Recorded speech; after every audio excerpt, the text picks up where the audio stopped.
Well, good morning, everyone. This is the news that we are waking up to for Thursday, February 27th, 2025, day 100 of Vladimir Putin's war of aggression against the people of Ukraine. I'm Peter Alexievich, and last night was another loud night here in Kyiv, but it's 40 degrees today, right? That's like +4 Celsius, something like that. And so my buddy Dragon says that when the weather gets warmer, these big drone strikes are going to stop because the whole point is to try to freeze us in our beds. So it was a loud night last night. I got rocked out of bed at about 4:30 in the morning, I think, maybe closer to 5.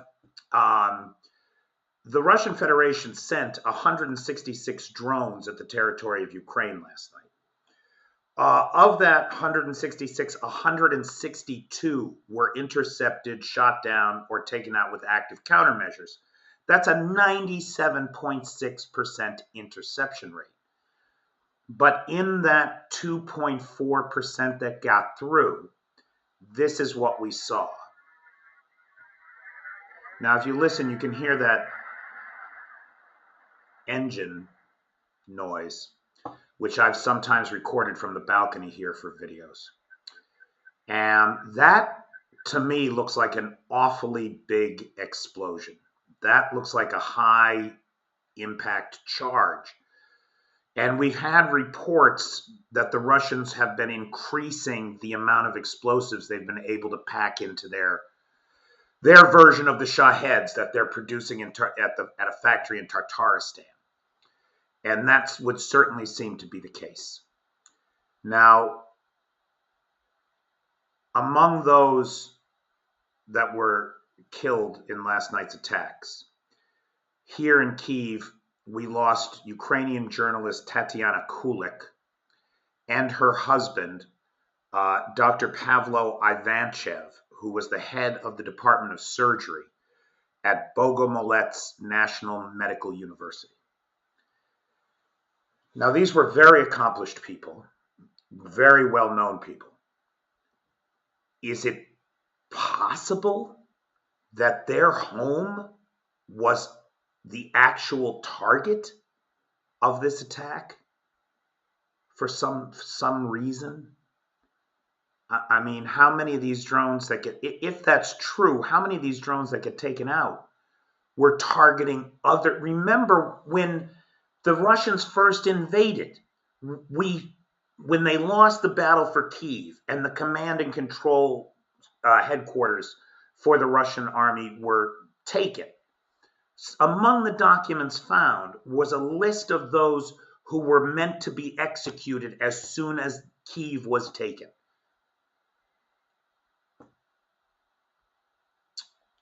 I've met people whose parents were on that list, who they themselves were on that list. And I cannot help but wonder if these drones are sometimes targeting some of those very people. So our deepest condolences to the families affected in last night's attacks. Now, the big news is the rare earths deal, which we'll talk about in 1 second. The other big news, of course, is progress toward peace talks and how the Russians and the Americans keep having unilateral talks. They are in Istanbul again today, following the Saudi talks. Although we don't know exactly who's meeting in Istanbul on either side, and we don't know exactly what they'll be talking about, only that they'll be talking about normalizing American-Russian relations, which is insane to me. It's just absolute insanity to me. Now, Lavrov, on this, one of the points of disagreement, because Trump is being very clear, he thinks the Europeans are going to take care of Ukrainian security from now on. And that if they need peacekeepers in Ukraine, those are going to be NATO troops or European troops. It's not going to be American boots on the ground. And he said the words, I talked to Putin about it and he's okay with it. Well, Sergei Lavrov was out there yesterday saying exactly the opposite. Russia is not considering any options for deploying European peacekeepers in Ukraine. He went on to say there will be no cessation of war in Ukraine along the contact line. Now, that could mean a couple of things. The Russians, remember, are claiming the entire territories of Kherson, Zaporizhia, Donetsk, and Luhansk. But they don't hold the entire territories. So it could be that he is expecting the Ukrainians to turn over these unconquered lands as well, which is insanity, of course. The Ukrainians are never going to agree to that. Or it could simply mean that during this period of negotiation, there will be no cessation of hostilities. Russia needs this war. Russia has no intention of stopping this war. Everything that they do says that. The 166 drones and the Ukrainian blood on their hands from just last night says that. Now, Lavrov also announced the Istanbul meeting. He blamed Europe. I love how these guys are always blaming everybody for everything except themselves. Europe is openly trying to undermine conflict resolution in Ukraine. No. Europe is actively supporting Ukraine's lack of desire to surrender. Russia believes that no agreement should be made that would lead to the rearming of Ukraine. One of the big goals of this war is the demilitarization of Ukraine, and that has failed in spades. Rather than demilitarizing Ukraine, Ukraine has broken new frontiers and barriers in redefining what modern conflict looks like. And then this, you can't negotiate with people who think you don't have a right to exist. He said that what remains of Ukraine must be cleansed of racist laws. Clearly, the Russians are planning on carving Ukraine up the way that the European powers did with the Middle East after World War I. It is a neo-colonial recrudescence that has affected the brain of the President of the United States. It has infected him with this same kind of sense of usury of others. For his part, Zelensky is sticking to his guns, right? I won't agree to even a 10% debt repayment in this deal with the U.S. It's not about a lack of gratitude. We are grateful, but this was a grant. And he's right. Everything that the Biden administration sent had its own terms and conditions. Some of it was a loan. Most of it was grants and direct aid. Drawdowns from our own stock that was ready to be decommissioned. I saw the housing on an ATACMS that had a production date of 1986. Reagan paid for it, for Christ's sake. Let's put it to use before we have to spend tens of millions of dollars to decommission it. So Zelensky is sticking to his guns. And as we go into this discussion of the rare earths deal, it appears that he has stuck to those guns in the interest of the people of Ukraine. Trump, for his part, yesterday said, I don't want to spend money on Ukrainians anymore. The rare earth metals deal will bring us great wealth. We'll get all our money back, plus a lot more. And Ukraine can forget about NATO. This whole speech could only be made by a self-involved narcissistic gangster. Oh, the people in charge before, they gave you that shit? Well, now there's a bill due, buddy. You better pay up. It's a nice country you got here. It'd be a shame if anything happened to it. That is the state of American foreign policy today. The man is an idiot, and he speaks like an infantile jackass. It's insane. Insane. It is the greatest embarrassment, the greatest failure of the American democratic system that this convicted felon is sitting in the Oval Office right now. And as far as forgetting about NATO, holy cow.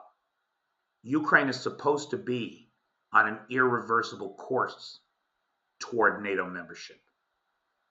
And to just dismiss all of the positions that we have taken and our allies have taken on this is a slap in the face to everybody.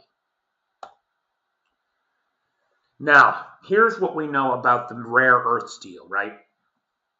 And everybody that watches this channel, if you didn't see yesterday's news we are waking up to, that's in detail about why these rare earths are so important. What I did not understand yesterday, I thought that Ukraine and the US had a deal. They don't. They have agreed on a framework in which to structure a deal, and that framework is listed there for you. Now, dig it. Trump said about this framework that Zelensky signing it will be enough, he should be enough, he believes, to continue U.S. aid to Ukraine until we get a deal with Russia, he said. We got to have a peace deal with Russia. Now, if all of that is true, and I believe that it's correct as best we know, the reality is that the details of a deal still have to be negotiated. They would then have to pass through the legislatures of both countries. Well, in normal circumstances, I believe, they would have to go through at least the Senate in the U.S. and then through both houses, or through the unicameral body here in Ukraine, the Rada. Certainly, the Ukrainians are going to insist on approving it through the legislature here. That's going to take time. Now, in the U.S., it's entirely possible that Trump may just ignore the legislative requirements, and in his elevated position where he can do no wrong because he's packed the Supreme Court with a bunch of partisan sycophants, in this state of what's it called when you can't be hurt, right? Like Achilles, you're invulnerable. In this invulnerable state that Trump has wrapped himself in, he may just ignore Congress entirely and not even put it through a vote. Just sign it away. Regardless, it's going to take time. Now, if what I understand is correct, and just signing the framework is enough to continue U.S. military aid to Ukraine, that's a win for Ukraine. Huge, huge, huge. There may never be a rare earths deal. Who knows what the future holds? Who knows how long Zelensky and the Rada can hold this thing up? Or what new provisions, new quantitative. And then on the U.S. side, who's going to actually invest the money and dig this shit out of the ground and refine it? None of that is easy, and it's extremely expensive. And who's going to make those investments in a country at war? I think Zelensky is smarter than anybody thinks. That's what I think. And I don't think he's going to do anything that's not in the best interest of the Ukrainian people, as best he can in the circumstances. Now, a big piece of this is supposed to be security agreements, right? And the Prime Minister of Ukraine, who we do not hear a lot about, Shimal, said that the agreement with the U.S. absolutely includes security guarantees. No one will sign it otherwise. Interesting, because that is not what Trump is saying. Trump is saying European countries will be responsible. We'll see. Well, we'll see. Right now, we're just in the process of negotiating. He added that general security for Ukraine won't be a problem given that there are a lot of people who want to do that. Are there? Now, legitimately, the UK, Germany, France, and other European countries say they are prepared to guarantee a ceasefire and send boots on the ground, according to Bloomberg. So he may not be wrong on that point.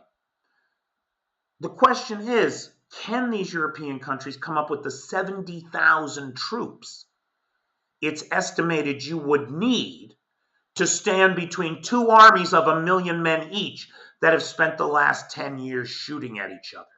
11 years now. Whew. And who really wants that job?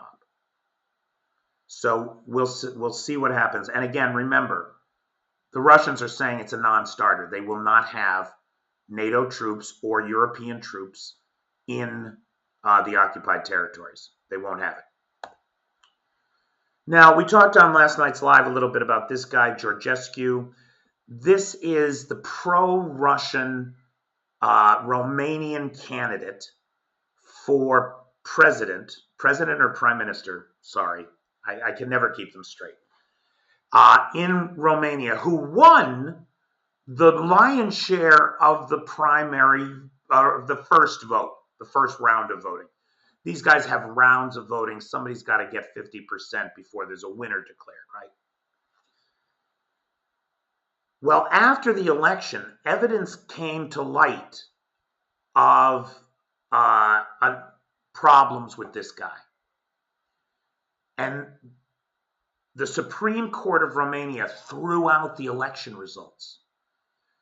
He has been arrested, charged with attempting to undermine the constitutional order, inciting the public to do so as what right to undermine the constitutional order, creating a fascist organization, and my favorite, falsifying election campaign financing data.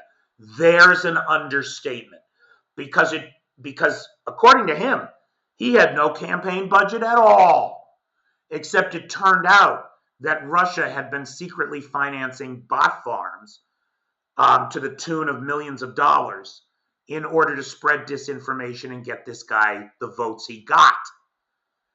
Why we couldn't do the same thing in the United States is beyond me, because our guy is just as fucking guilty as this guy. Again, on the subject of, remember, he said he had no budget, right? Look what the police found in his house. Oh. Now, a stack of $100 bills is $10,000, right? So a standard $100,000 stack or standard $10,000 stack is 100 bills. And that's less than half an inch thick, right? So if you look at these stacks, geez, it's got to be a foot. These bundles are probably $250,000 bundles. I mean, geez Louise, the guy's got $2 million just sitting on the floor, and he had no funding. He had no budget. You got to be kidding me. You got to be kidding me. The other thing is, it is remarkable to me how the Kremlin pays their stooges in U.S. currency. Because nobody wants fucking rubles. Okay, now this is TUAPS. The TUAPS refinery in Krasnodar Krai. According to Russian sources, the Russians shot down 128 drones last night. The Russians shot down 128 Ukrainian drones coming in. There was a massive drone attack across Crimea and the western shore of Krasnodar Krai. The TUAPS seaport had to be shut down, and the oil refinery was hit, and a fire was reported on the territory of the oil refinery. We don't have much more information on TUAPS. I was unable to find production capacity for TUAPS, but we do know that back in May 17th, I think, TUAPS got hit for a second time, and it had to be shut down for a while. The fact that they hit it now probably means they just got it repaired. which is one of my favorite things the Ukrainians do. They take out a bridge, they take out a railway, they take out an oil refinery, right? And then they wait until the Russians fix it. And then they hit it again. It's a thing of beauty. Now, bad news coming out of South Korean intelligence. South Korean intelligence is reporting that a whole fresh batch of Democratic People's Republic of North Korea troops are headed to Kursk. We expect that these troops will be artillery groups, gunners, to operate the Koksan, the 150 or so artillery pieces that we know North Korea sent to Ukraine, or I'm sorry, sent to Russia for use against the Ukrainians. There's 150 Koksans, and if I'm not mistaken, 20 of the mobile rocket units that are disguised as regular panel trucks.